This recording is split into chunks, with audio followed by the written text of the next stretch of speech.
All right. Just in the beginning, I would like to say thank you, Varan, for coming. Welcome. It's a big honor, and I believe this conversation is going to be also a huge pleasure.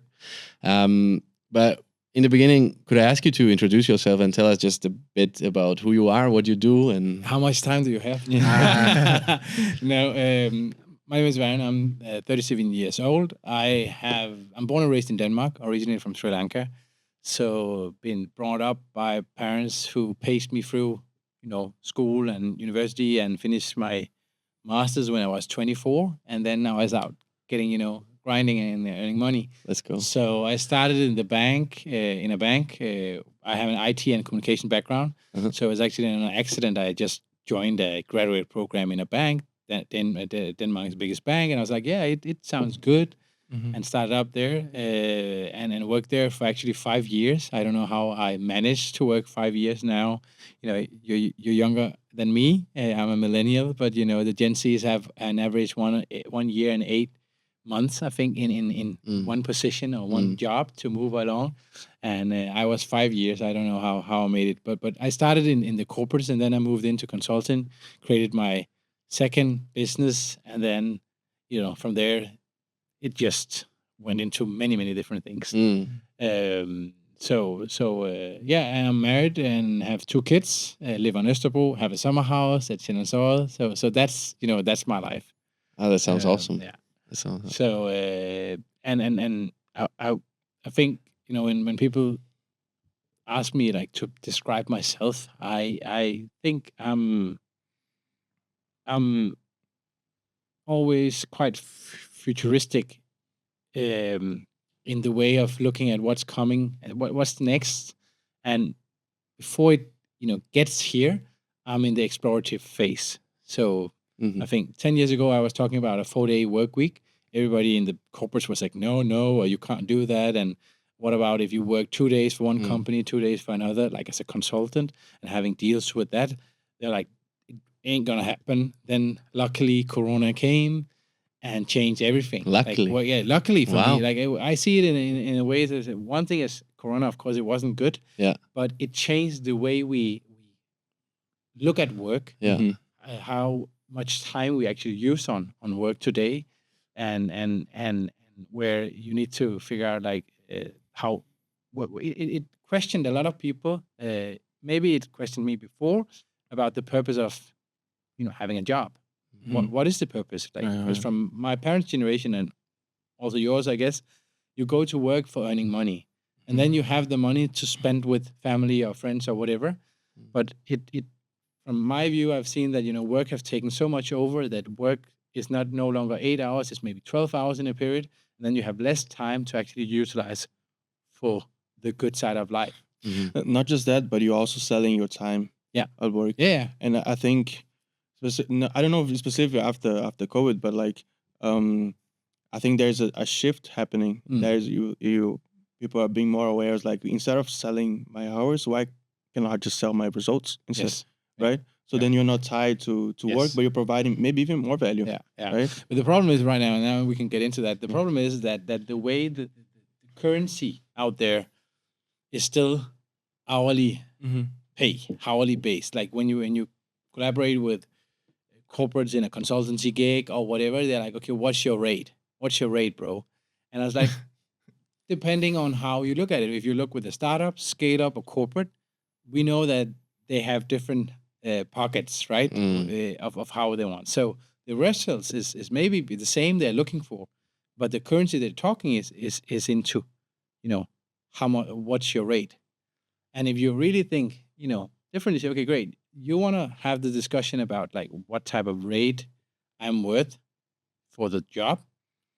But if you negotiate and say, okay, this is the rate I'm going to agree with the counterpart, people that you're going to deliver something for, and if you are much more efficient than you maybe thought that you would be, then your rate will go up, of course, right? Yeah. But it's always about like how you look at the results. So I really like that you're saying, yeah, why not look at the value that it creates, and then put a number on the value it creates, and whether we are going to use a lot of more hours on making sure that the the level of satisfaction, the value that the client is, expecting, it's on our thing, because then we didn't do our planning or estimation correctly, Mhm. or the expectation has been different from the start, right? So I think that, after COVID, you're totally right that, now we're looking much more on the results of what we are making, but it's also of where we see our, happiness of life, because, we have been rated to be the happiest, country in the world, and that's maybe why you guys are here. I don't know. I hope you're happy. But in terms of like the whole lifestyle, and how we look at it with 37 hours or 36 hours a week, now we know we have a minister that wants us to work till we are older. I told already that fuck pension, because I don't believe in the pension system. Mhm. And some of my friends are like, "What do you mean that you need to have something for saving up?" It's like, I don't know whether I'm going to die tomorrow, so saving up for all these things in the future, and I don't know how my life will be. So I would like to decide how I'm going to live when I'm 50, 60, 70. And that's my decision. And I can see that, younger generations, they have like, why should I work 40, 50, 70 hours for a company right now? I know it's expected to get to this level in a company to get that raise, but the more you get up the ladder, the more time you lose. The more time you lose on your own like control. Mm. So I see a lot of young people. I talked to one of my good friends yesterday on lunch, and he was like, he has a little brother which is 10 years younger, and he's a pilot, and he got a great job. He's just traveling right now. Of course, he's working, but traveling. He's like, he don't want to get into have a big house, big loans, and all those things, because he believes that his, the world is his work life place, and he wanna like, Mhm. okay, I go Bali, I go Brazil or whatever. He just do it. And where my friend is like, I don't get, like, I can't get into this guy. It's like, look, this is the new generation. This is the way they look at life. We have been, and I'm speaking about myself, being 37. I've been in a situation the last decade where I've been talking to some of my friends who's like, yeah, you have to do the right thing. This is what you do. This is, buy a house, buy a mortgage, getting all those things. And I've done all that the first 10 years. And then I was like, but do we need to live by these standards? Mhm. Now I'm sucked into it, because now I have two kids and I need to get them through the system. And once they are out of the system, like 18 or whatever, it's like, I'm going to sell everything. I told my wife, I'm selling everything. I hope you're going with me. No, it's a joke, but it's more like just push yourself into saying that you don't need to have it all like planned out. Things will happen. And Mhm. what are you going to do when things change? And if you are sucked into a big house with big mortgage and all those things, you can't take those things, right? And speaking about like taking risk, I think actually this is some of the things I see happening right now, that more younger people are okay taking this risk in the unknown, in terms of like, okay, let's do it and then see what's happening in 2 years' time. Although we have seen that our parents' generation, or also when your parents, maybe as you're younger than me, they have seen this financial crisis and all those things happening, right? And now the war is Mhm. around there, and maybe another war is coming. So there's a lot of, you know, wicked and messy problems out there. Yeah, Not sorry. just that, but also I think things change in a much slower pace back then. Mm, So for you to work 20 years, 30 years, 40 years in the same place, it meant that you had some guarantees in the future. yes. And nowadays, 2 years, Yeah. like things change so much. Yeah. If you think about like 2 years ago With AI and all and this. the 2 years Yeah. before, Yeah. and like how much things have changed. Like we started talking about AI 4 years ago, like Yeah. in the mainstream Yeah. media, and now it's like it's It's the a thing, daily. Yeah. What about in 2 years time? What is Yeah. gonna be like? It's Yeah. Yeah. pace is so much quicker, Mm. and Yeah. because of that, I think people's decisions are being reflective of that. Yeah. You know, Yeah. But I also see that alongside the technology is evolving, we can also see mental issues racing a lot at right? the same time. Mm. So Why do you think that is? we are quite okay just sitting with our phones in our own little world, and I see that tech is taking over, in terms of that tech is, with that pace as you're talking about, and it also gives push to the people who is embracing the tech to always be, ready to go to the next thing. So what I also see is that since we today are becoming much more individual oriented. Like it's me, it's my life. I'm going to see where I'm going to take myself. Where the community is around, like meeting in the soccer club or something like that, is all online now. Like we have this gaming, industry booming, with a lot of kids gaming, but they are also socially connected in this way. But they're also on TikTok seeing all the movies that they shouldn't see and all those things. So there's a lot of things happening with our out. I sound really old maybe but in Danish we call it sund fornuft. So it's really like becoming really about like what is the right things to do. What is uh, we could be sucked into the technology and just like this is what we have to do all the time, but then stop up and say, okay, how do I actually feel?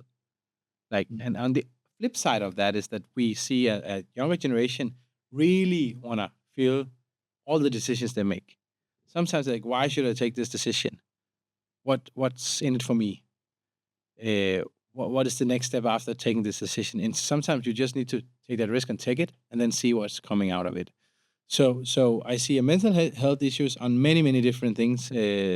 Stress, um, loneliness Mm. is arising, and we see also like the suicide.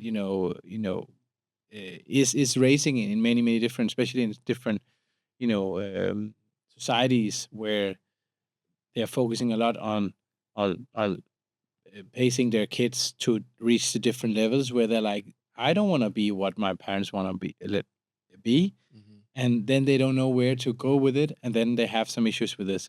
Where I was paced like, this is what you do, that's how it is, and at that point of time, the corporate working culture were saying this is what you have to do. But now we are in a dilemma because you're like, some people maybe pay you saying this is what you have to do, but you don't like to do it, and then you have your friends pushing you in the same direction, and then sometimes you meet people who don't even know you and just embrace you for saying, "Hey, that's nice. You took the risk of creating your own company without knowing you know, your pipeline of clients or whatever, but you'll figure it out."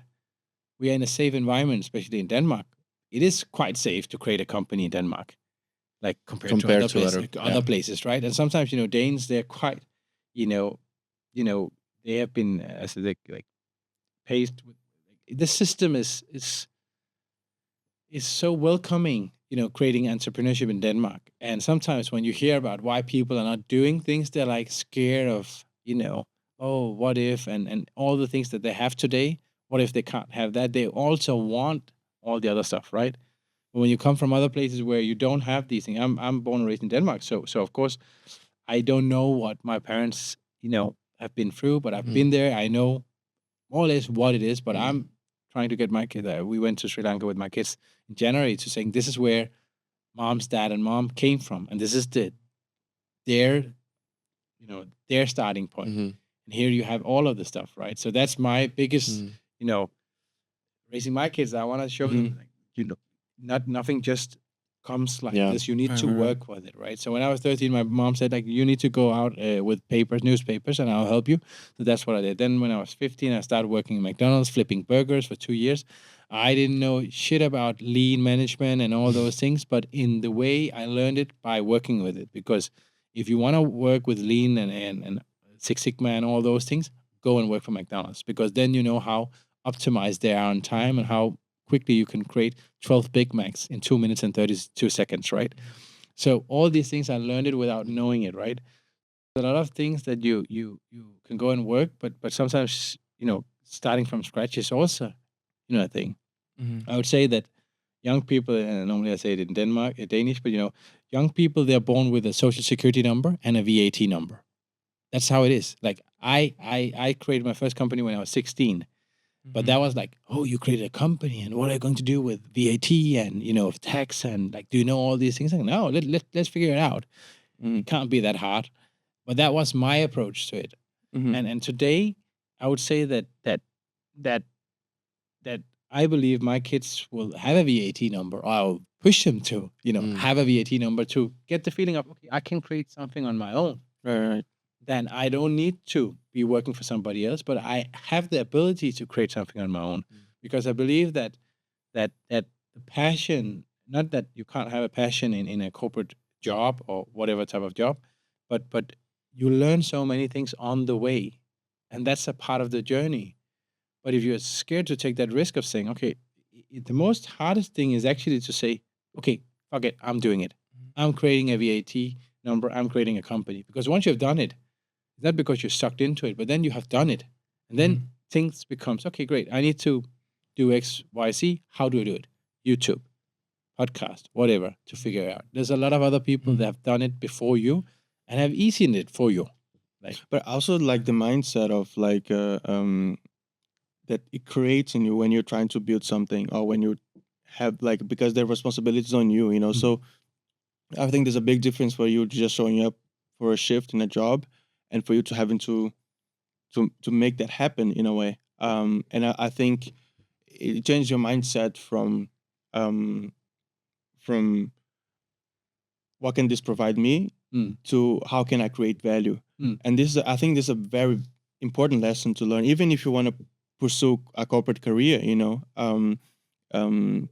Because this forces you to challenge yourself, like, am I providing value for this time that I'm here? Yeah. Or and how can I create value and things like that, you know? Yeah. But of course, there's like the school system is, of course, we can always talk about the school system, right? But, you know, from a, that's maybe my view on how I see, you know, what has been always like from my parents' generation, maybe yours as well, has been mostly highly appreciated, has always been the academics. You know, the whole university studies has always been, oh, this is the best thing to do, right?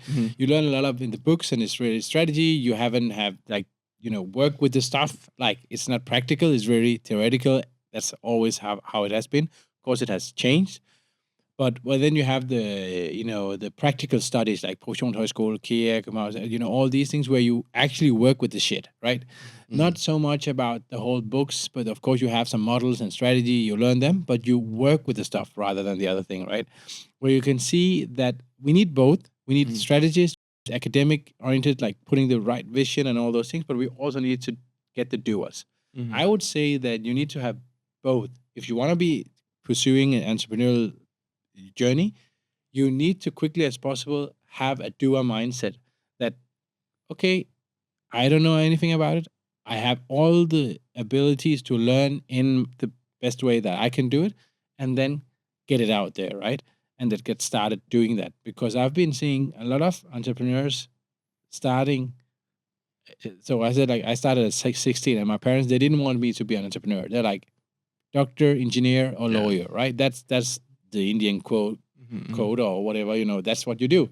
I was like, I want to study IT. And I was like, is there money in it? He said, Mom, there will be money in it. Don't worry about the money. And then I took these, you know, corporate, I took these academic and finished my master's, maybe a little bit on my parents', you know, wish. But of course, I also thought that was my thing. But at the same time, I created my company when I was 16. I had a friend's brother who had a carpenter job, and he needed a website. I was like, hey, Varan, you can help me out. And I was like, okay, great. How do you want it? And he didn't want like to pay me, you know, SWAT or whatever you call it, you know. You want to like to have a proper, like, okay, you need to earn some money. You need to create a company. I was like, do I need to create a company? He's like, yes, you need to create a company. Okay, great. Then I do it. Because I had this job, I had to create a company. But I like to do the job. And I was like, oh, great. And they knew that, you know, I was young, but they were like, okay, we believe in you. I said, great, let's do it. Of course, he got it much cheaper than a big agency or whatever. But I didn't even know about these things. I was like, okay, 5,000 kroner is like, that's a lot for a 16-year-old young college guy, right? Oh, yeah, I was in A level, so it was really, you know, really a lot of money, right? And I worked so much for those money, right? But it learned me to, okay, great. I am studying something that I really also want to be good at from an academic level, but here I can actually practically utilize my knowledge. At the same time, I was doing both, right? Where people were like, oh, my parents especially was like, focus on your studies, focus on your grades. That's what you give the access to the real job, the real stuff, right?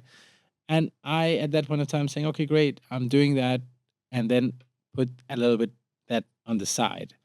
But I saw that all these things I learned when I started in a corporate company, and I could utilize all that practical learnings in my job, in a corporate job.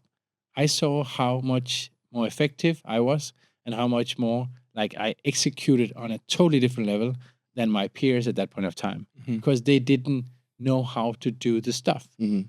I, of course, I'm a PowerPoint, guy. I Mhm. can create nice slides, but it was all the learnings Mhm. from the visual and graphic and all the concept development I did on the side that I utilize it and execute it well in a corporate job. Mm. So for me, I have had both, but if I reflect back, I should have listened much more to myself and maybe have taken a more doer, grade like on a professionshøjskole and get that, fine tuned more. But on the other side, I can see that the corporates out there need people with that understanding of the corporate gig and world, and also utilizing that. And that's what I see sometimes is clashing, that people saying, hey, I need a graphic designer or I need a visual storyteller or whatever, but he needs to understand my business. He needs to know the domain. Mhm. So whether it's Novo or it's Carlsberg or it's Danske Bank or whatever, you need to quickly understand their domain and then utilize in these things. And that's what you do when you have a lot of different clients and different things. Like I've done websites for a hairdresser, for a carpenter, for a university, for Mm. a band. Like I've been doing so much diversified stuff, and that's also back to the learnings. I think that when you start creating a company or you want to like try something out, do so much difference as possible. Don't go get deep into some niche, Mhm. and that's what I learned. Or what people told me when I started a corporate career, you need to have a niche. You need to have a specialty, because then you have, evaluation of yourself that nobody can touch. And I was like, yeah, but that doesn't make my life, happier. I want to Mhm. be diverse. Mhm. So I've always been the generalistic guy trying to get into Mhm. different things. And now, as I'm really curious about right now, is AI and sustainability. Mhm. How can AI support the sustainable agenda? I've been working 15 years in investment banking. When I created my second startup, Make Impact, it was really on like how you could help people to invest in sustainability before people even talked about ESG and the taxonomy and all those things. I was very curious on how people wanted to Mhm. make a difference in the world, Mhm. maybe not going to Africa and do some, NGO work, but utilizing their money to make an impact. That's what we learned on that, like what's Mhm. happening. And now I can see that yes, sustainability has been a little bit low last couple of years because of the war. Now it's defense, it's cybersecurity, and all those buzzing around. And we have seen the blockchain, crypto stuff going around, and sustainability. And then the AI has been taking off. Now it's more like I look at more like the ethical part of utilizing AI, because with diversity and DEI issues we have all the way around in the world, we can see the technology need to be scoped in a way so it doesn't, um, uh, do things wrongly in terms of the data that we do making decisions on, because it's all old school data and we don't have the new ways of looking at. So responsible use of AI, also in terms of sustainability, is something that I'm trying to Mhm. get more wise on, because I Mhm. can see that that is the next thing. Yeah. How is it for you today? You mentioned learning and doing should be 50-50, right? How's it for you today? Because I'm guessing that you have so much more work, like you're spending more time on work rather than learning. Is that your case or? I think so. So what happened is like a couple of years ago, I opted out on my own startup, Make Impact, because I could see that with the war and all those things, that sustainable investing was going down and people were taking all their money out to spend on because of the inflation and all those things. I could see that the future of sustainable investing, it will come up again, but not in the next, at that point of time, 2 to 5 years time. You feel you can when you are into a thing and you're always following the new trends and you see where it's going, you can feel that okay, this is not going to. At least I could feel that. So I opted out, and then the last year I used my time on figuring out okay, what do I want to do with my life. I was 36 at that point of time, and I've been doing corporates, working consultancy, doing teaching, doing startup. Haven't been in a VC, but all the other things I've done all these things. So I was like, what am I going to do with my life? How am I going to work? How much am I going to work? So I questioned a lot of things. And what I figured out at that point of time was that I couldn't go and find a new thing just away. Like, okay, what's my next thing that I'm going to, get into? But what I figure out is that looking at scale-up founders, startups that has been going to the next phase and is going to do hyper growth. I looked at founders that has a purpose-driven mission, like they had a bigger mission to do something good for the world. Everybody talked about purpose a couple of years ago, right? Really have a technology, a deep tech technology that can change impact at scale. So I look at some of those founders and it's like, okay, great. You found an idea. You have gone from the startup to the scale up. Now we need to use highly qualified, experienced people to get it to the next level before it gets to the corporate side. And that's where I figure out that that's where I, with my background, could go in and then inject and then help out on that journey. Because I have a corporate background, so I know how it is when you get to the corporate level. I have an entrepreneurial background, and that's where I saw my thing. So that's what I've been utilizing my time on, like since last year, to help out founders. But it's not full time; it's 3-4 days a week. But it's really also when it's needed. So right now, the scale of startups that I'm working with don't need so much of my time. So it's like, well, great. Then I don't need to spend time just to do billable hours because I don't get any energy of it. And then it ends up for me that I'm not energized. And then I'll be like, fuck that shit, right?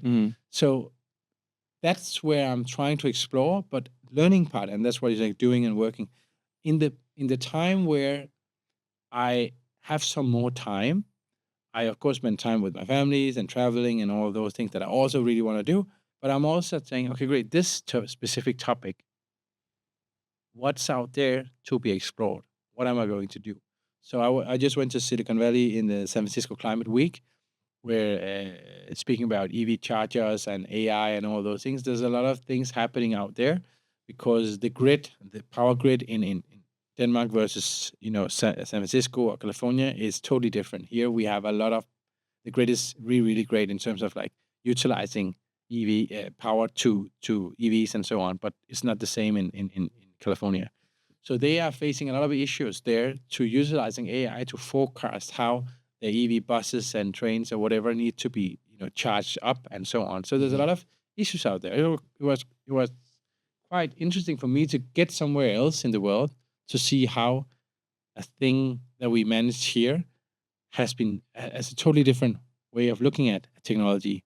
So you can take the learnings from Denmark and then take it there and say, hey, we maybe do it in this way, or we have some startups working with this. This could be quite interesting. And I just booked my ticket for New York Climate Week in September. And I know that, I have to climate compensate in terms of like flying, all those things. But, it's more like I want to be the places where actually decisions are taken and try to figure out where I can utilize my knowledge to actually help out with my crazy, sometimes, ideas. And if you don't, I need to push myself into these things to same time learn, but also to grow like personally with it. And it's really important for me that the learning has to be on the way that I would like to learn. People say, hey, you could take a Stanford MIT course online. It's like, fuck that shit. That's not me. That's maybe you, but not me. I need to be. You want to learn by doing. Yeah, by doing it. But sometimes, sometimes you don't know. Like sometimes you just book the ticket and see, and then you come home with some clients that you want to help out with. But that's what I'm really exploring right now as a I don't know, consultant is my thing right now. But I don't have any, in terms of going back to taking that risk in terms of creating your own thing. Now I've done it 3 times, and first time I was a little bit pushed into. The second time was a big risk because I just got my second child, and we got our second child, and I felt that I needed to do what I had to do with Make Impact. I was like, I need to do that. And luckily, I would say I was like sacked by my the company I work with because they could also see that there was not a cultural fit in the future, and I was talking about a little bit about like what I believed in the bigger picture, and then like this is not here. You need to do your own thing. So I was also a little bit pushed into saying, hey, go and do it. So sometimes I use, destiny or karma or whatever to take the decision. Sometimes I really believe in that.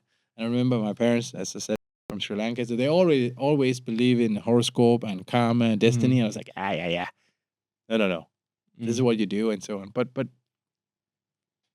when as I got older, I've learned that sometimes, things just happen for a reason. And that's what I believe in right now. Not that I'm going totally monk and sitting back and saying this is the life, but I just like trying to say, okay, this happens because of this and this and this and that. Then I am just open. But when people, especially my friends, the corporate gigs, like, what's the plan? What's the plan to August? It's like, I don't know. Maybe I don't have anything to do. Maybe I have a lot of things to do. I don't know. Maybe I'm traveling. I really don't know.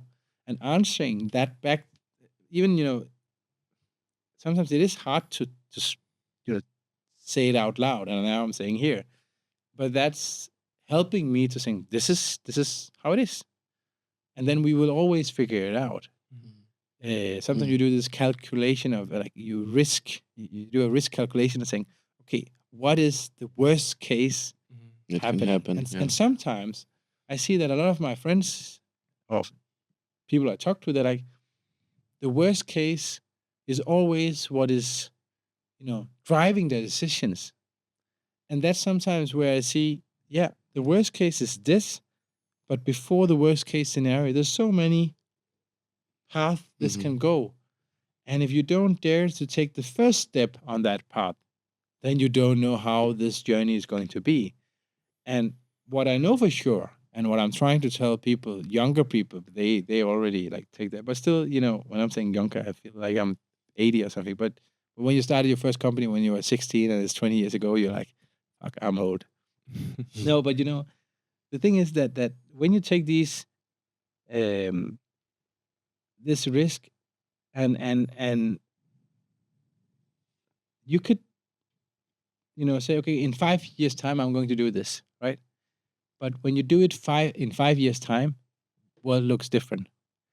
So you might sit back and say, fuck, why didn't I do it? Like, why didn't we all buy a freaking 2-3 bitcoins, right? Why didn't we do that?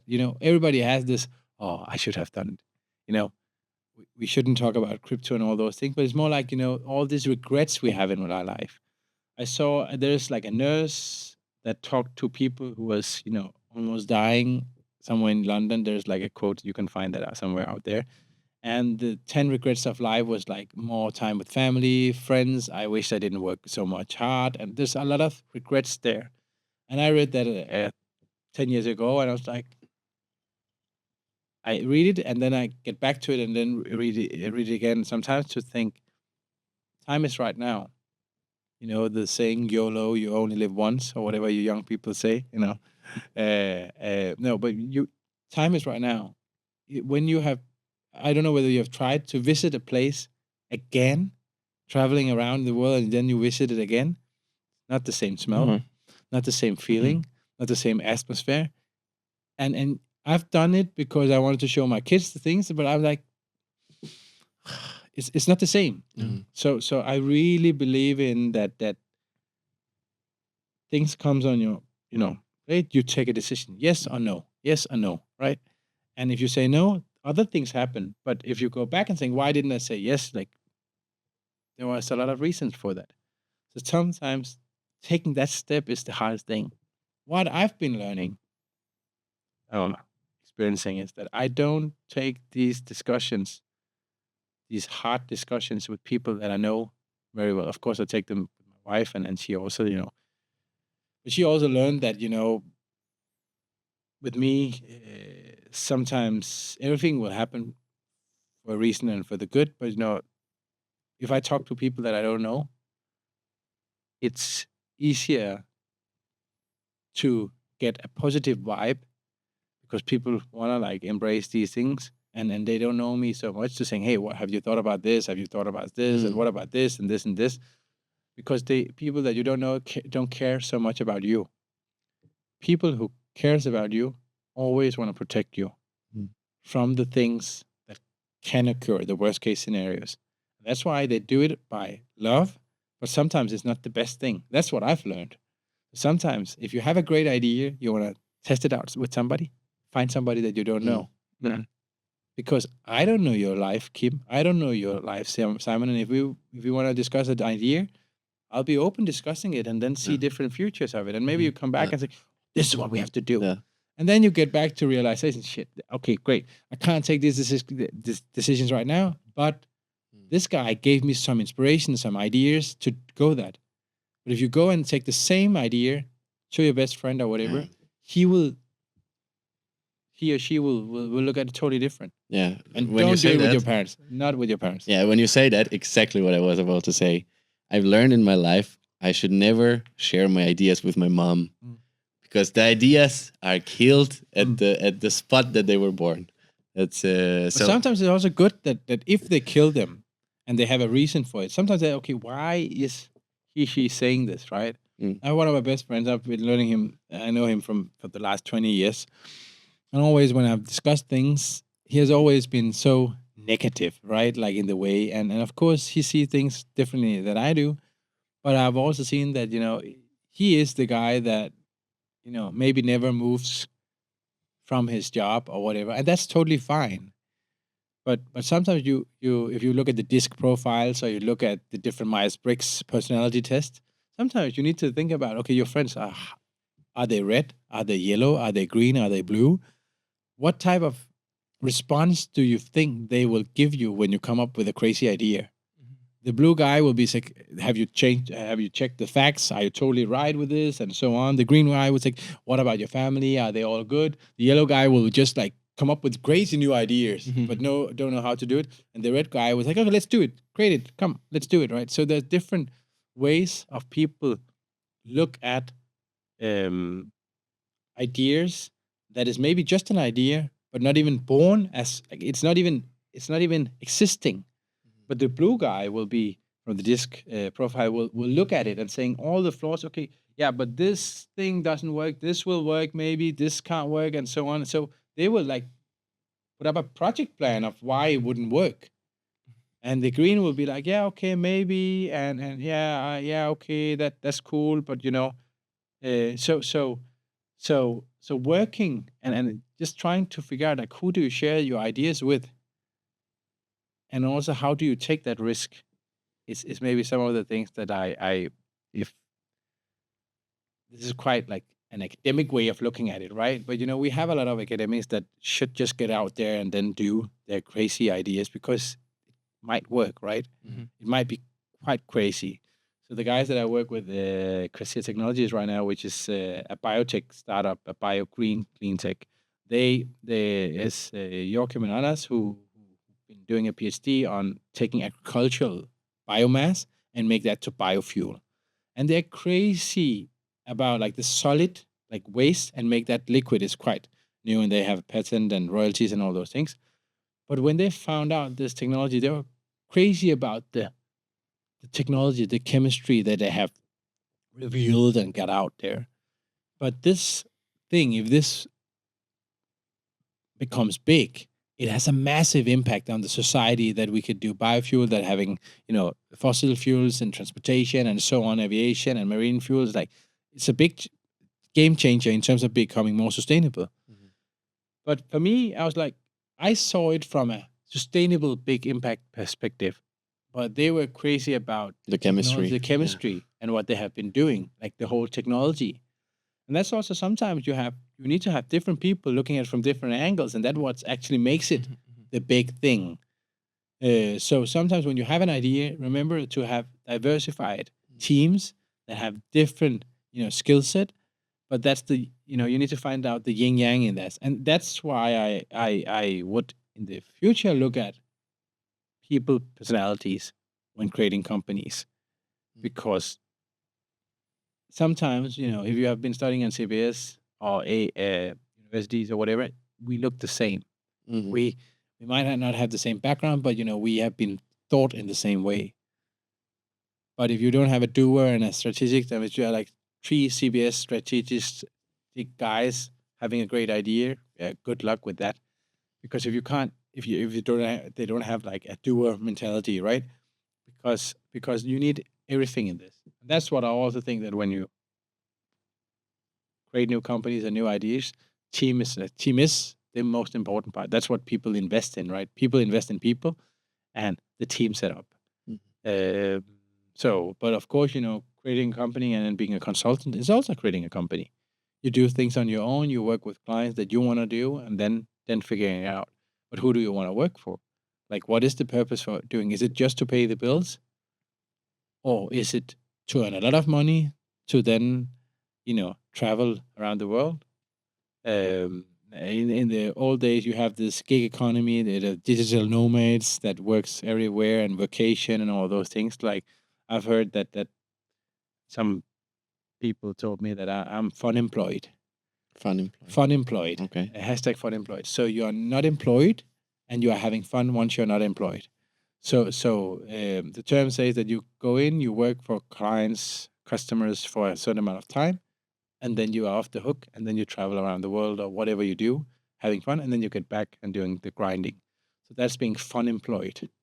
So that's a new thing that I might have jumped into, and I really like the way of looking at time and life. I've said in other podcasts or whatever that all the things we have in common is 24 hours in a day, and what we use it for, how much we are going to sleep, and so on. It's up to us. Of course, not all the time, and if you have small kids, you can't choose these things. But in general, whether you want to sleep 10 hours, work out for 2 hours, and then use the rest of the hours to work and not becoming together with your friends or family or whatever, that's your choice.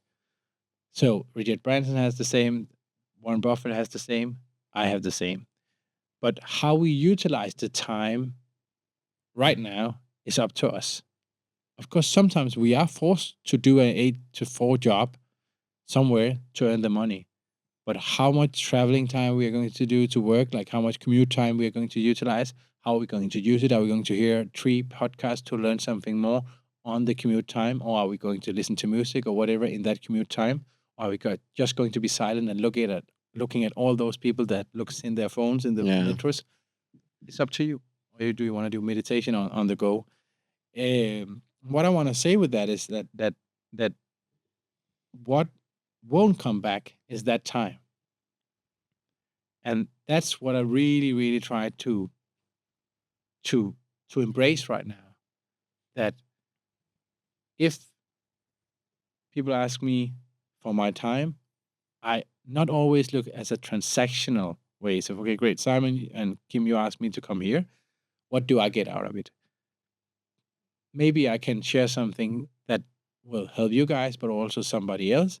And that's, okay, my gift. I use my time to somebody else. Mm. And if I need a favor from somebody else, like the whole paid forward mentality, some other people will maybe help me. That's the karma stuff and all those things we are going through. But I've seen I would say that I've seen, especially maybe more in Denmark after traveling around in the world, that it's really transactional, that I help you, you help me. But it's always have to be if you really want to help people, right? It shouldn't be like, okay, now we have done something together, like a transactional part. And the same thing goes with time, that utilizing your time, your valuable time with me or whatever, that's what we need to be more uh, aware about Mhm. in the future. I would say that when people want to spend time with you, it's a big high currency. It's more than I heard this idea some time ago about like be always the buyer. I don't know if you heard about that. no. So it's basically like you are as a seller, you're always looking into what is the return on value of whatever I'm doing. So with client acquisition or customers and that, like this idea is to always be the buyer. Like you always think about um, what am I it forces you to be active, in your decision making. Who you are Yeah. like creating relationships with, and it is if you wanna go in a store and buy something, you're not gonna think about the financial transaction of it, but you're gonna think about like, is this something I want? Do I want this? And then you choose it, and I feel like a lot of people, they have a passive way of making decisions. Like it's as you said, they look at the worst case scenario. Um, but what if you just turn that around and just think, what do I truly want? So you can go into a store, and like this store of life, and go inside, and choose a piece that you actually want, and be the buyer. And if you have this active approach in your relationships, and your life choices, you you are you are you are turning yourself into being, you're forcing yourself um to be making good choices, and not be forced into a passive situation where you're like, as a seller, we're almost like begging for business. I please work with me, like I need to pay my rent, or I need to do this needs to, like, the worst case scenario, I need to avoid that at all costs. So you're putting yourself in situations where um it's not beneficial long term, and it's for it, like it makes you skeptic. It makes you like, as you said, what is in it for me?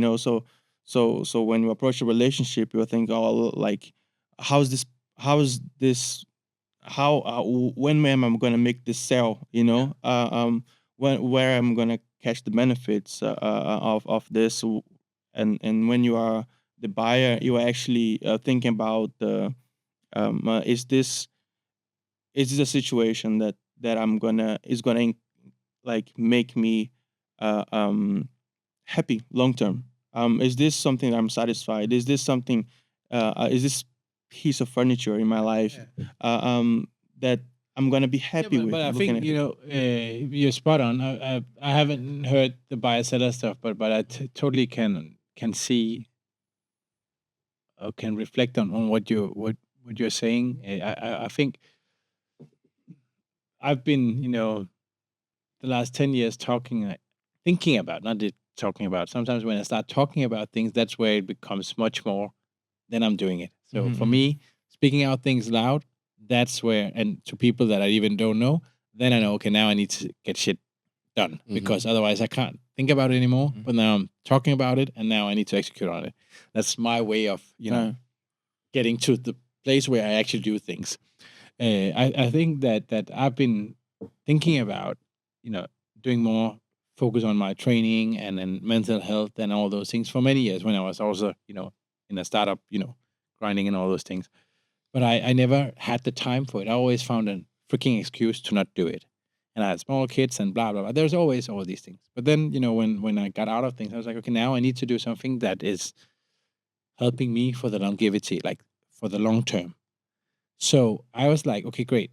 I need to start trying to start doing, meditation and so on. And then people, yeah, you can go to this yoga class, you can do these things, but yeah, that's fine. But I found a nice app, and then I started doing it, and I felt that the app was living my lifestyle to figure out how I can do meditation, even when I was walking or all other things. So I thought that I need to sit down and then be calm and breathe and all those things. But I figured out that I could do it in different ways, and that makes it helpful for me. But then I also started doing personal training, and people are like, "Why do you do this? And why don't you go for a gym and then do it?" And it's like, I need somebody to, you know, help me getting where I want to go, but I can't go into a gym because I wouldn't figure out how to use those things. And for me, and then my personal trainer today is also a mental coach for me, because we discuss all different other things. So for us and for me, it has been pushing me to some things that I was like, I know that I need to do this. I'm 37 years old, and I need to start creating this habit right now, because if I don't do that, I can get maybe some diseases and so on the long term.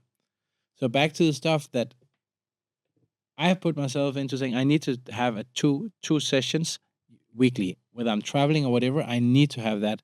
And now, even though I'm going out for drinking or whatever, the next day I can get up and then do it, because I have a pledge with myself. I need to do these things, because longevity wise, I want to do that. And the same thing with, if you're on the buyer side, back to the stuff that you said, like, I can see that if I do these things, spend some time on these things, I believe that my life will be much better than if I didn't. And sometimes when you're buying some stuff or when you are deciding whether, okay, do you want to work for a company where you have to travel 1 hour each way? There's 2 hours daily, that's 10 hours weekly, that's 40 hours monthly. You're utilizing on something going from A to B. Those 40 hours, would that be better to find a job next to you, next to your children in the nursery or whatever, and then not earn so much money more, but the time will be better used? That's always the question that you need to ask yourself. Like, when I approach something, what do I gain, lose out of it, and take that equation into stuff? Like, how much are you going to buy stuff? Like, I got a, I had a computer bag with me today that I bought when I met my wife 18 years ago. Oh, sorry, 16 years ago. And I was like, it was crazy expensive, but I just needed to have it, right? I was like, I needed to have it. And I was like, I don't know how long time I'm going to use it, but it turned out to be the best investment. Because it's still like the quality is existing and I'm still using it, right? So many years after. I didn't know that. I didn't think, okay, I'm going to have it for the next 20 years. But sometimes you take those decisions, whether it's things you buy or whatever, and you do that without thinking long term on it. But after getting kids, you look at the things maybe differently. Like that longevity of whatever you buy, or how you see that your life will turn out with the things in your store. Like, how much time are you going to use on commuting to work?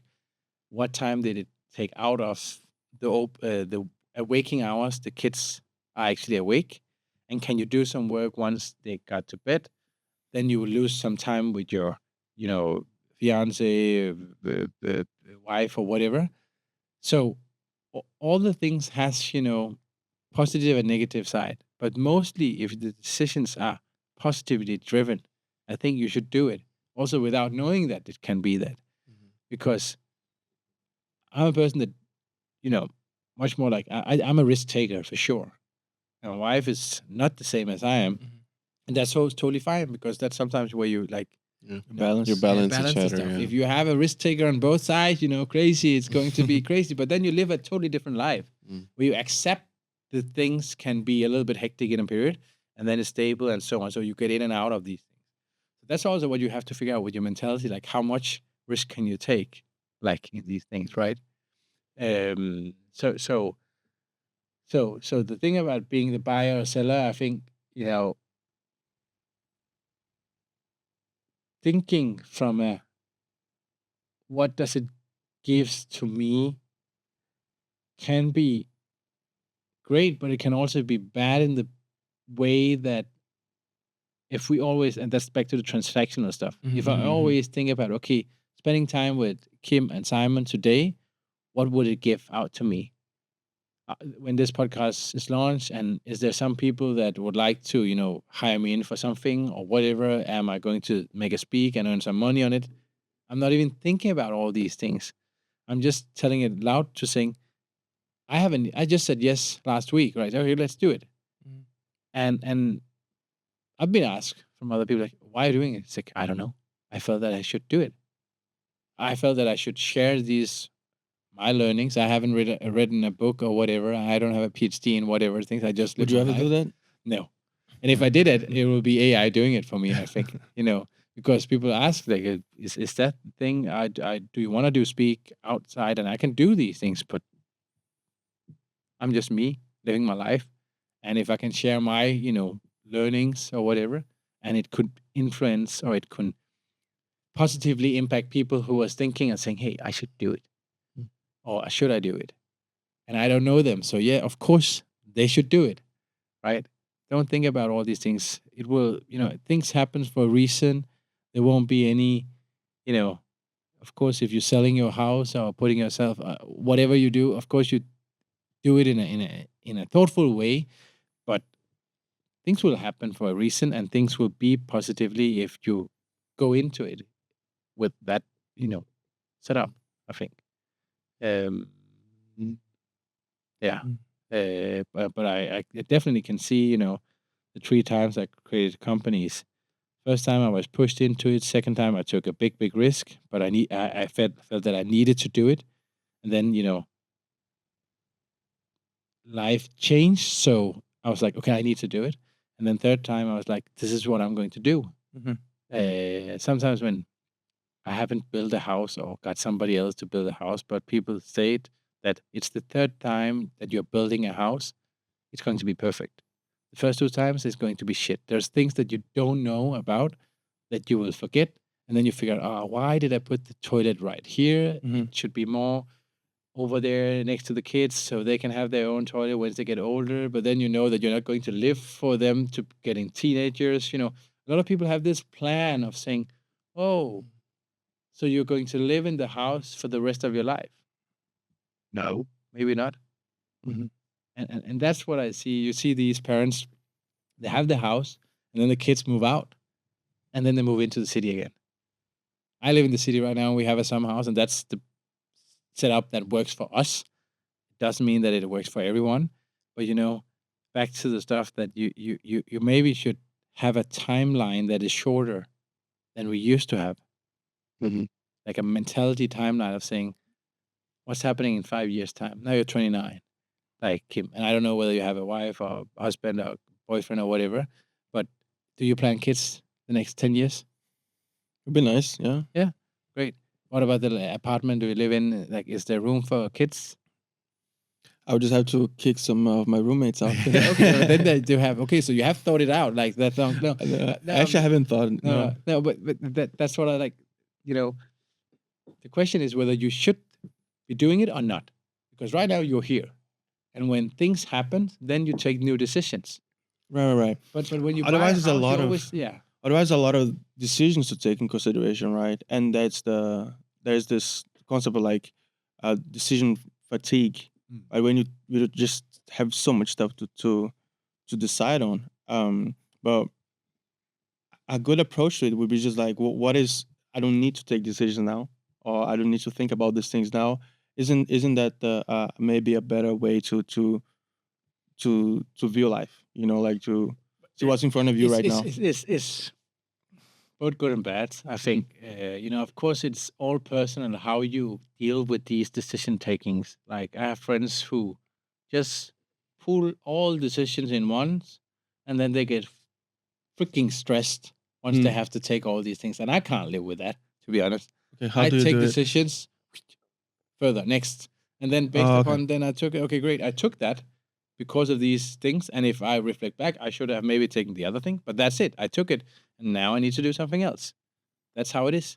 Because sometimes you're betting on your, where you are, right? Like, and I just accept that. I as I said, maybe I'm quite futuristic way of thinking. I always thinks, what's coming out there. I'm totally, I get so positive about all these things. I'm not so skeptic about these things. So I when taking all these different tests, I figure out that I'm not looking at the past. Like, okay, great. Yeah, I took it. This is good. Let's not discuss further, right? So, but if we have people who's, shit, I took this bad decision. Oh, I took this bad decision. I also took this bad. You move. You don't move along. So, but I've sometimes seen, people who's like, I can see these things are going in this way. Like, freaking take that decision and go next. They're like, no, yeah, I'll just wait it.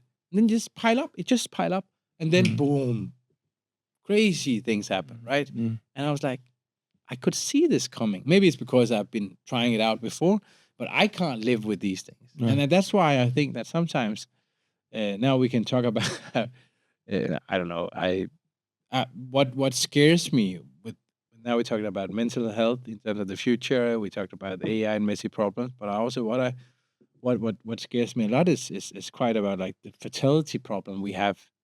Fertility problem that we have becoming a bigger issue, especially in the Western countries, because we eat all these shitty things that we don't know, or our parents gave us toys that had all this plastic shit that is just keep on going. That makes really, really quite problem in terms of that, fertility, both on the men's side and also on the women's side, right? And we all want to, because also we focus a lot on gender equality and make sure that we have female leaders and all those things.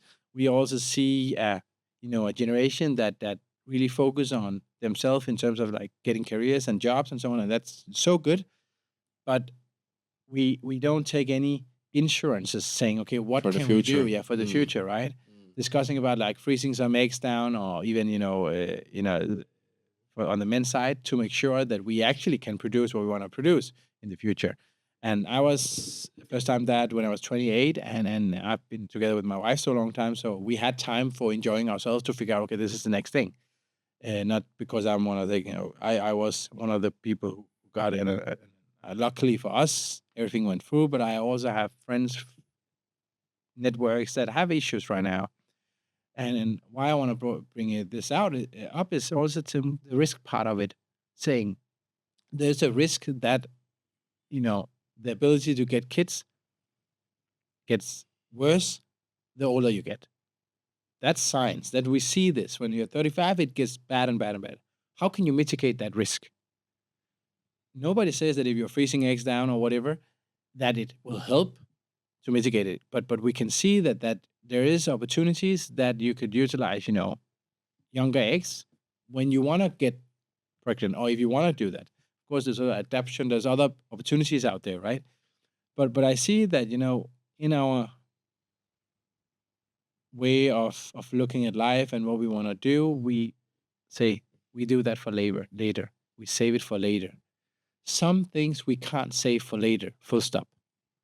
Something we need to do right now.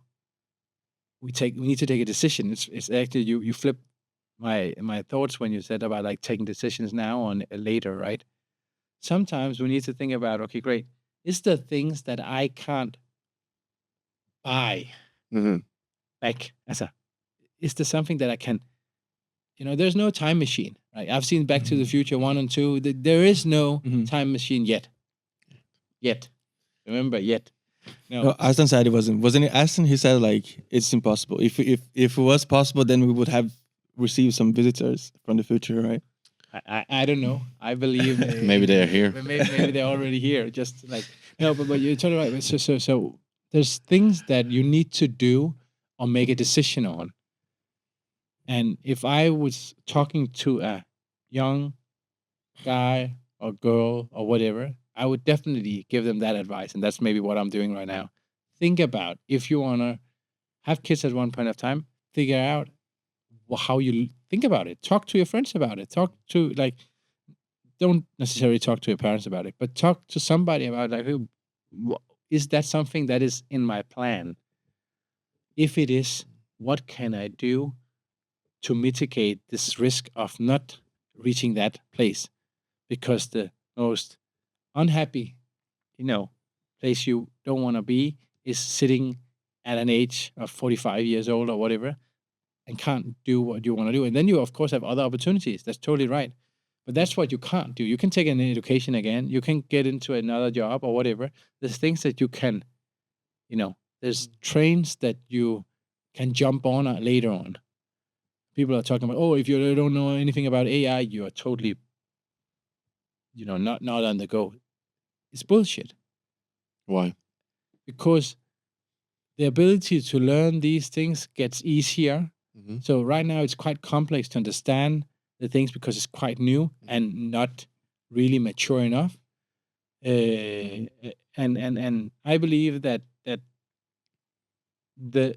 when you it's like when you have they call child sickness. When the new iPhone came, there's always things that doesn't work, and then it gets better and better and better. The same way it goes, like when new technology has arisen, it's quite new. Everybody's talking about it, and you feel like, I need to know everything about it. But nobody knows so much about it right now. But then, you see, okay, great. Okay, AI is there. We have opened AI. We have all the other things. We have ChatGPT and all those things. Great. What is the next thing? That's the diversity in data and make sure that the data is used in, as I said, the governance and risk. We get to a more mature place where we can talk about, okay, how are we going to make sure that the AI is not doing it in the wrong way? and you can simply jump on that train when that leaves the station. But doesn't it like evolve in such a fast pace that it might be too late to realize, oh, maybe we shouldn't do it that way, but it's already too late to legislate on that, for example. That's always how it is. Technology and legislation is always so behind.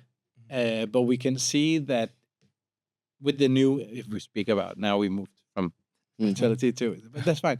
The AI law or the EU AI Act that you came up with now was pushed within a year, that we needed to do something here, so we have a legislation. This is the first time in history, I would say, that technology has evolved, but at the same time they have done some law and legislation at the same time, at the same speed, with not fulfilling everything is not done, but they came out with something saying they need to make sure to maintain this before it goes bananas.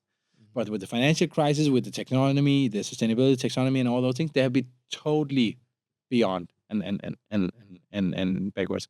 But it also, I think that it's also because we have more people from the tech and quite interesting in this that want to go on the other side and make sure that things are happening in the right way. That instead of working for the big AI companies and then earning more money, they want to do it right. So they work for EU and all different lobbyism companies to make sure that it's done in the right way. So I totally get the point, the things that you're saying, that in terms of that legislation is always behind on these things, and we could, maybe you feel that there's maybe a feeling that you feel that if you are not taking all these courses right now, you're done. Then things will coming a new thing. Like we talked about Bitcoins, right? Like, yeah, we missed that train. So what? I did. Me too. So what? But people I was getting into the blockchain technology at that point of time. People were talking about remittance and crypto and crypto, the currency. I was so much interested in the technology, if that actually can do that things with the transactions, and we can see things and how we could utilize it in the setup. But it never took off, in my mind. That's my view. Why do you think so? I mean, it's true it didn't. Like, no. I think that the systems that we already have in place, if we talk from the financial world with the SWIFT network and how banks are doing transactions today, it's so old school. And sometimes it gives me goosebumps to think about that the systems, the way we, the transactions are gone through is in so old school systems that it's still being used. Neither that we know that new technology has arisen. So technology has just been layers on layers on layers. And when you saw the blockchain technology coming in, a lot of the new, adapters, or what you like, early adopters, they took that technology and then built it on top of the existing infrastructure. And what I can see is, okay, then the new API coming along. Now AI can do things. Then something comes along. Of course, AI, for instance, fraud recognition and all those things has been used to see it. Oh, but okay, which type of transactions are we looking at? If you look from the blockchain, now we are looking money transactions, right? But we could also see that the insurance business, for instance, today they're using an old school way of working with policies, and claim handling.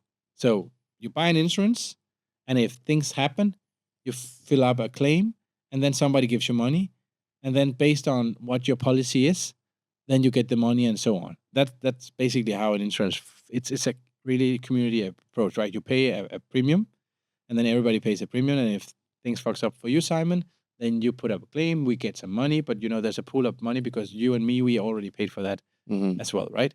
That's how it. But the way it works is so old school, where if you had it on blockchain, for instance, you could eliminate a lot of these processes in these old systems. Lemonade did a well work, Lemonade in US startup, where you could do claim handling, and they used AI, quite cool. But when you look at how they work below, it was old systems. They work together with all insurance companies. So you didn't change the sector. You just create a user experience on top of it. And that's what I was saying with the blockchain. Yes, some places it worked, but it didn't change AI also changed the way we utilize technology. Like the thing that we can now, I saw Apple just launched Apple yesterday. Intelligence yesterday, right? AI, Apple So Intelligence. Is Siri quite- finally yeah, works yeah, now. yeah, with OpenAI and so on, right? Yes. But the thing is, they already started a long time ago in terms of that, of having somebody that we trust. Like, hey Siri, hey Google, what's the time and so on. Like that communicative. Like I remember when my kids, they were younger, we had the Sonos app and we got them to sing, hey Google, turn on music and so on. Mm. Because I wanted to have them, being raised by that we talk to technology, Mhm. right? For us, it was like, I need to talk to something, Mhm. right? But I want them to think they talk to somebody, something and somebody, totally different, right? That's how I see it. Mhm. Something Yep. is a thing, it's a technology thing. Somebody, maybe there's a human Yeah. involved, Why right? do you think that is important? In terms of what? Like to see it so differently. I think that if we as a not a generation, because of course different generations will be seeing this thing differently.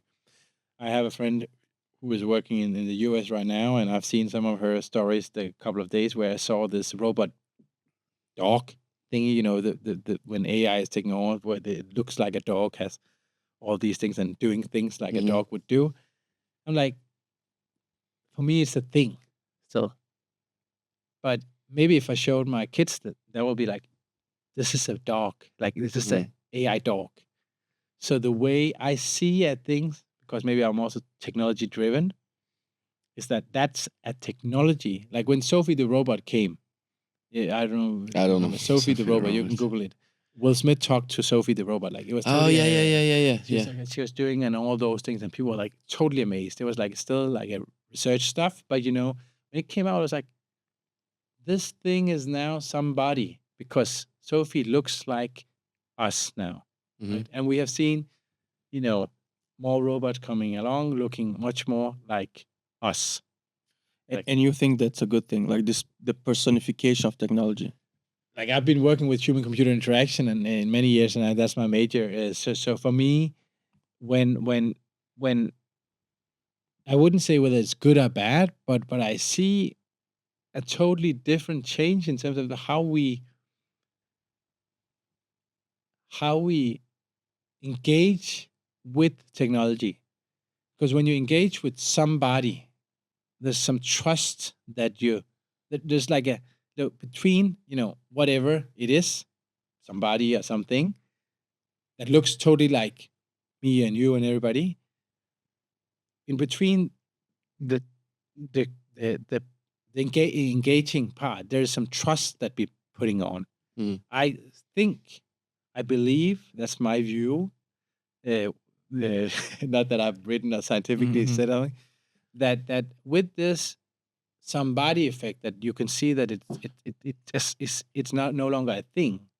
You put so much trust in it, but if you put that trust in and the technology beyond is fucking that up, that's going to be crazy because that will mind fuck your, like, it will be crazy big issues. Yeah. And what I see now with a chatbot or whatever things, that chatbot is writing smileys, writing all these things, and even you can, when Siri comes out, it can be saying things that you become like, okay, it's a human. Siri is my friend. And of course, from a research perspective, we saw that they had like an old people at Alzheimer's, whatever, had a seal. I can't remember what it was called, but a seal that you can feel and touch, and then like it was something that used for like a psychiatric, or like for older people to feel like from the loneliness part. Mm. You could utilize technology in different ways to create some sort of trust. But I'm really curious about to see where this is taking off, or especially with my kids' generation, as AI is the thing we talk about now, but not tomorrow. It's like, yeah, of course. Like if you see a pitch deck from startup, no, we're using AI. It's like, who is not using AI today? Mhm. Forget about using this. Okay, now we can talk about quantum computing, for instance. That's the next thing. That's what we're all waiting for. When NVIDIA NVIDIA, for instance, has been working a lot on the quantum computing part. Then like the whole quantum computing stuff can do things that we never imagined could be possible, calculating or whatever. That's the next thing that I say, okay, great. What can it then change? But in the end, human makes decisions. You can't change the war.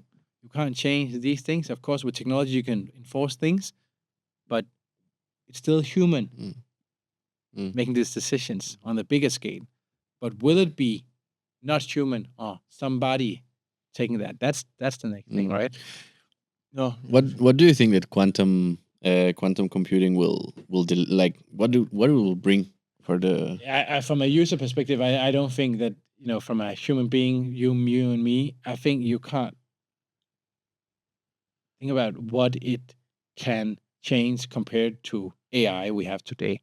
Like with Apple Intelligence coming, Siri or Siri 2.0 or whatever, it can do things as like this can do so much today, right? Why do you buy a camera when you have this, right? So I don't think that from a you and me perspective it will change, but on a bigger scale where you do a bigger calculation part where you used a lot of money on many computers, maybe you could save a lot of energy and space by using these things. And there might be some things that we couldn't do before because we needed to have 100 servers running for X amount of. We can do that less, and it becomes cheaper. Like the chip got cheaper. That's what I feel that would happen with quantum computing. But it's more like on a technology thing. What is the next thing happening technology-wise?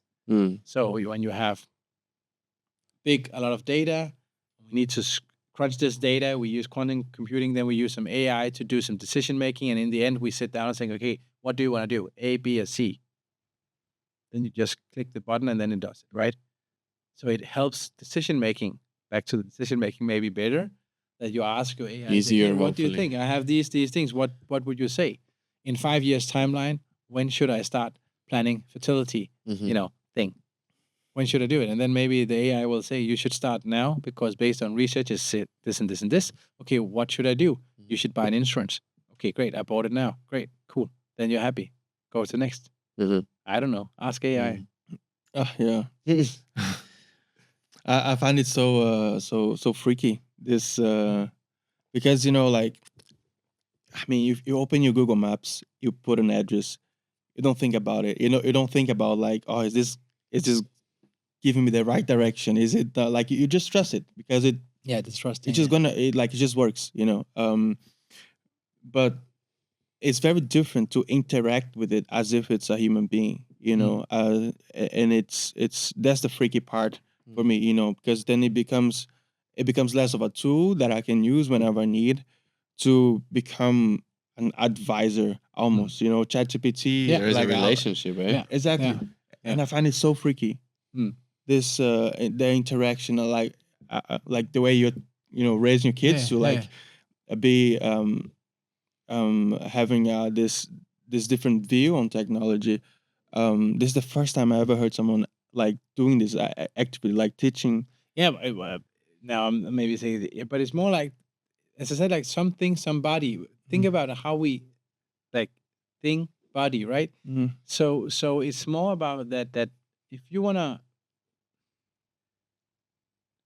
I remember the first time the youngest one went up to the TV and start, swiping, right? It's like, this is not a touch screen, right? But it's like, why is it not? If you could speak, she was like, why not? Like, why not? Why is this not a touch screen, right? So we are so freaking about it because we have seen, we have seen how Nokia 3310. Yeah, the snake and all those things, right? Or even snake. taking pictures, and then we went traveling somewhere, and then there was like a big roll of these old films, the round things. It was like put in and my little one, she was like, "What is this? That?" Yeah, back in the old days. Then she's like, did you live in the old days? It's like, okay, what is the old days? I was like, okay, because when I talked about the old days, and then she was talking about old days like Hans Christian Andersen and all those old days when so definition for her old days is like the same. It's like, did you live in the old days? Like, okay, when mom and dad was young, this is how we took pictures. So now you have a digital camera, but we could only take 20 pictures, and it better be good ones. Yeah. And then she was like, yeah, now you're taking a lot of pictures. It's like, yeah, it's so obscure because now I want to have the best pictures. And I can, and plenty of opportunities, right, to take a lot of pictures, right? So, or the save icon, right? Like that. Did you print out the save icon? Like when 3D printed, I don't know, there's like a thing with the save icon in Word. Like a disc, or what is it? The disc, the 3D floppy disk. Okay. So there's a kid asking his dad Before CDs. Before CDs. The one that's like a square that you put into the computer. Okay. You remember? You don't know this one. Anyway, no, there is like so there's like something called floppy disk. Okay. Google it afterwards. It was like it has 3.5 megabyte to save on that. Okay. And in the old days, we downloaded songs and compromised those songs so they can be on a floppy disk, so we can move it from one computer to the other. Anyway, this floppy disk, when you're in a Google Word and you click save, the icon for that is the floppy disk, because that was how you did it. You saved it to the floppy disk in the old days. Yeah. So there's a thing where the kid is asking, Dad, did you 3D print the save icon from Word? Because he found a floppy disk, right? So what I wanted to say is the technology is evolving so much. So we need to think about the next generations, how it's going to be. To save the. So that's some of the things where, like, I was in San Francisco and I got the Apple Vision Pro and then tried them on. Oh, how is that? It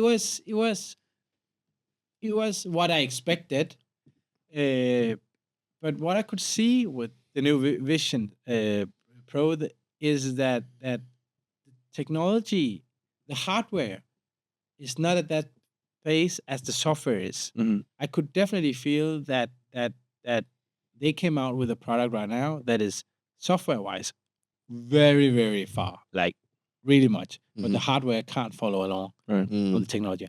And back to the cloud quantitative computing, once that comes along, it makes a better way of looking at the Vision Pro.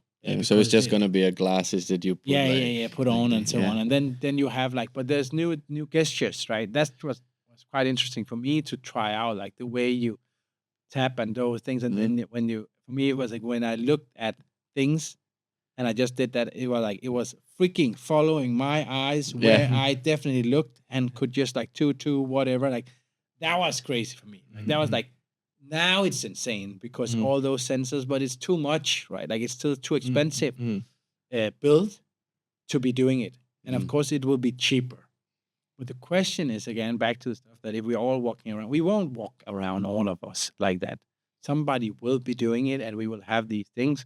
But it's also good to just have a freaking conversation as we are having right now. Of course, yeah. But of course, if you're in Bermuda and the Bahamas or whatever, and then you're having these things, it can be creating a closer, relationship with people or family or whatever. I definitely get that even FaceTime have been doing that. So that was one of the steps there to utilize technology to engage with people, right? That's what I really like about the new technology arising. But putting trust on that, that's where I totally get where you are headed with the trust in whatever technology we're using and how our next generation going to build up, and where is our capabilities in the future. Because I think that if you are looking into saying, okay, I want to do business in XYZ sector or whatever, I still believe that the human capacity will be a driver, that we can take decisions and we can, things, because even though we put a lot of data and empathy in some things that become somebody, and it might be much better than us because it has much data, because the human brain is so outdated, right? If you look at if you looked at the brain being a technology and then all the other things, then we are so outdated, right? In many, many ways. But and we will be taking wrong decisions based on technology, even though we have new data. So yesterday's data is already uploaded and we can utilize yesterday's data to make new decisions, even whether it's stock market or whatever.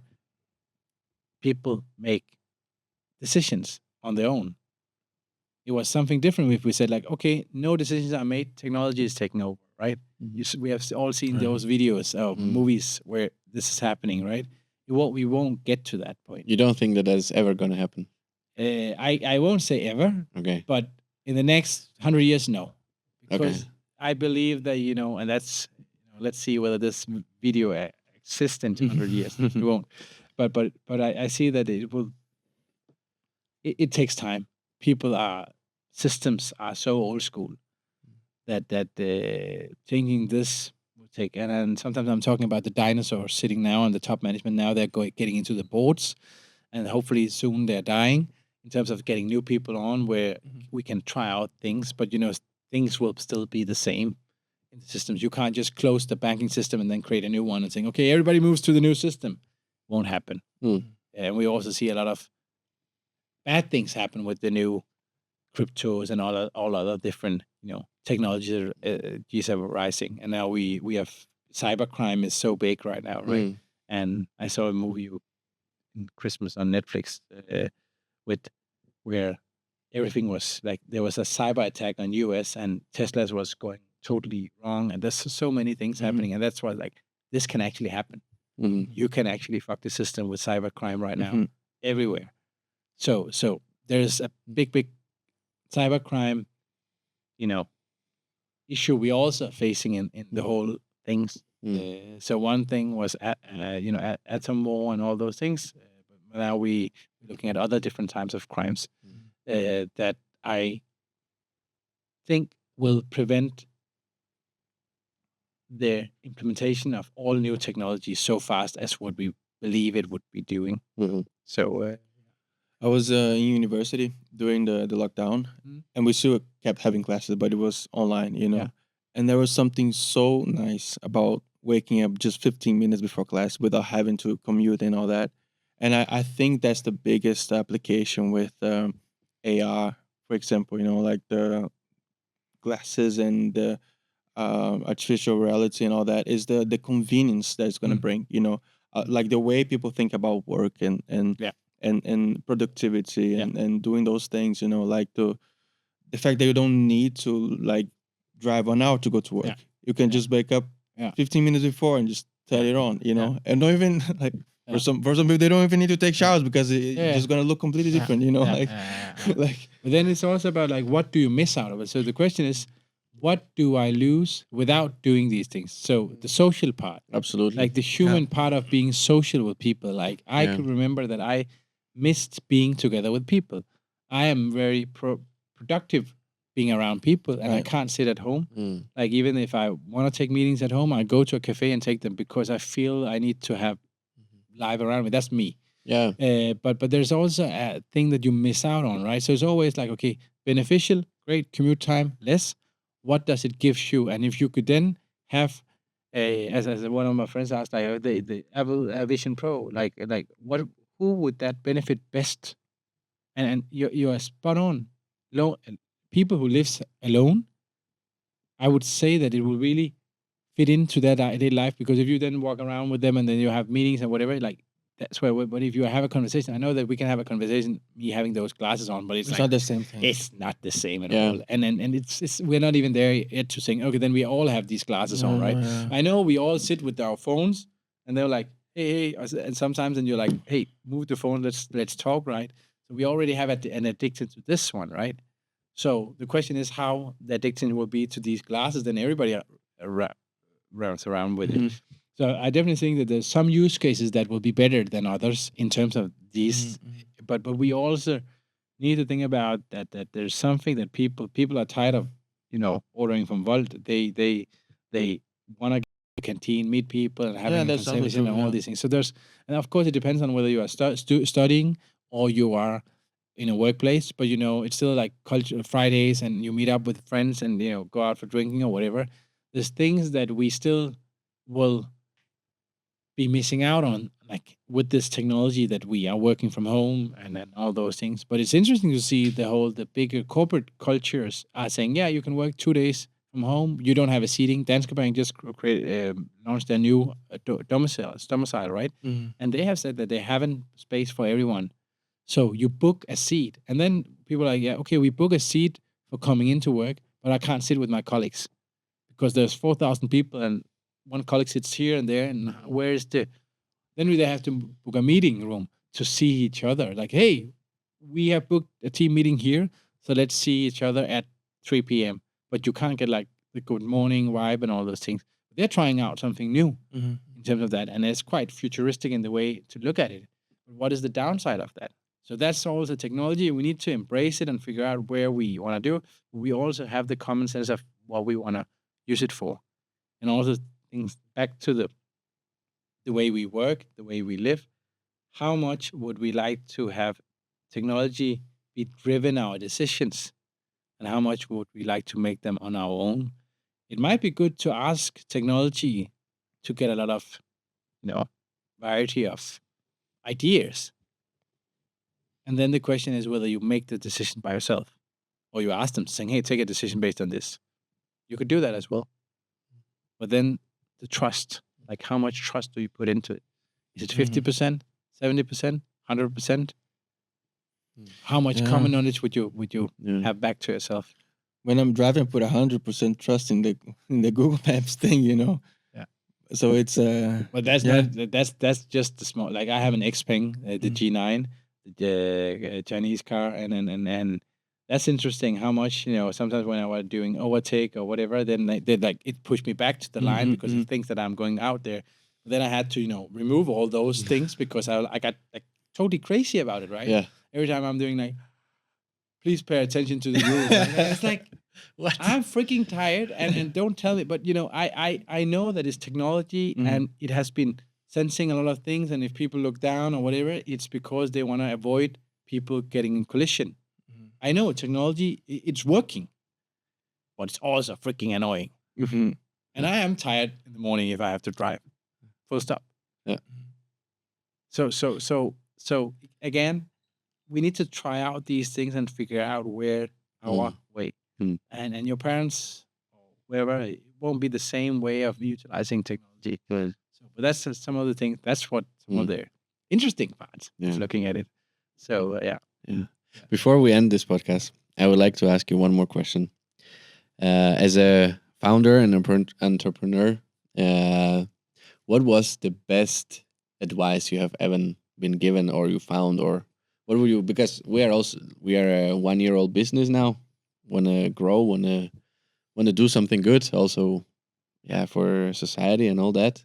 But also wanna get ahead Just wanna in our build life. something. Yeah. Is there some kind of advice that really helped you? I think I was talking a little bit about it in terms of the worst case scenario thinking. Sometimes when we need to take hard decisions or whatever, we get into this, okay, what is the worst case? And sometimes it's good to have this worst case and then say, okay, this is the worst case, which can happen by this. And how do you feel about that worst case if that happens? It's rarely going to happen. That's what you need to think about. Okay, percentage of the worst case happening may not be more than 25%, I would say, because the rest 75% should be something before that worst case will happen.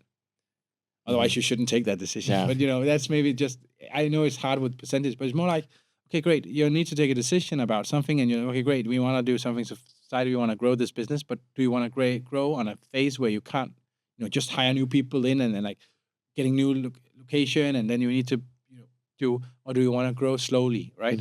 So it's always like, what is the worst case can happen is that you get a lot of clients in and you can't do things on your own. You need to start hiring. Whether that is a worst case or it's just an opportunity where you hire a new person to take down things. So the worst case, I would say that if you gain so much, business quickly, and you get stressed and then you're totally out of it, that's the worst case. So how do you make sure that you don't get into a situation where you need to stress down on your job, right? So can you make some decisions where you don't grow so scale up like you? Because then you need to make sure that you have the right people around to scale with you. That's just an example, right? But it's really about like the worst case definition of saying, when you take these decisions, what is the worst case can happen by creating a new company or XYZ? And then you don't need to do a SWOT analysis or whatever, but try to just think about what is the worst case. Can I go back and get a job again? Yes, you can. Mm. You won't have any, because then you can go back and say, yeah, I tried something new out. I learned a lot. Now I'm ready to do these things. I figured out that this is not me. Great. People will embrace that. I mean, if you don't have a manager or whatever that will embrace that, then find the other one. Because there's a lot of people who really admire people that have tried things out. Because that's also what is needed to have an entrepreneurial mindset in the corporate world more than ever. Mm. So, and fail fast, fail often. That's also some of the things that we need to do. And we should, and another last advice, like, don't expect that your first business is going to be boom. It won't. If you're lucky, maybe. But you need to learn. This is a learning, like you learn throughout your whole life. You learn about life. And then people talk about that you can look backwards and see all these things, and you can't like forecast these things. So that's some of the things that you maybe like just take the risk and fail fast. Because if you do that, then the risk, the things that you do fail in, you can quickly repair on it. Failing slowly, as saying, like, where you just like keep the decisions, waiting, and then boom, big. That might be, but I don't know. But that's maybe just my personal way of looking at it. Yeah. Thank you, Varan, for coming. Welcome. Thank you for the conversation. Thanks. I hope you enjoyed it. I definitely did. That's good. Great. Thank you, everybody, for listening. Have a great rest of the day. Bye-bye.